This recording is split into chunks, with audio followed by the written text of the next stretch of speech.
وروى ابن أبي الدنيا عن بعض السلف أنه قال، na amepokea Ibn Abi Dunya kutoka kwa baadhi ya watu waliokuwa wema waliotutangulia, annahu qal, hakika yake yeye amesema, ma min yawmin akhrajahu Allahu li ahli dunya, hakuna siku ambayo Mwenyezi Mungu ataitoa kwa watu wa duniani, illa nada, isipokuwa ile siku inapotoka huwa inanadi.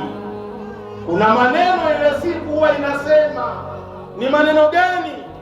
Ibn Adam, ewe mwanadamu, ightanimni, pata faida kupitia mimi, fanya mambo mazuri katika hii siku yangu ewe mwanadamu, la'allahu la yawma laka ba'di, huenda ikawa baada ya leo hakuna siku ambayo utaipata wewe mwanadamu. Hiyo ni siku inakwambia wewe mwanadamu, hii siku ambayo upo ndani yake, yafanye yale ya faida, yafanye yale ambayo yatakusaidia yaumal qiyama. Kwa sababu gani? Huenda baada ya siku ya leo usipate siku nyingine ya kuja kurudi kwa Allah jalla fi'ala. Wala lailatin, na wala hakuna usiku unaingia illa tunadi, isipokuwa usiku ule pia unanadi. Ibn Adam, mwanadamu, ightanimni, nitumie mimi kwa kupata faida, la'allahu la lailata ba'di, huenda hakuna usiku mwingine utaupata baada ya usiku huu.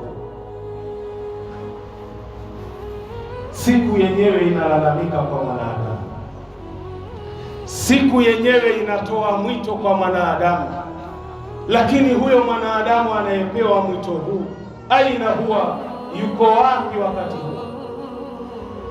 Yupo katika kunywa pombe, yupo katika kula riba, yupo katika zinaa, yupo katika kamari, yupo katika wizi, wala yeye hana ghera na wala asikii uchungu ile siku inapotoka akiwa na muasi Allah jalla fi'ala. Kaangalia kitabu kinaitwa Kitabu Kalami Layali wal Ayami libni Abi Dunya, ukurasa ni wa 35. Wa fi kitabi Zuhdi libni Abi Dunya, ukurasa ni wa 193.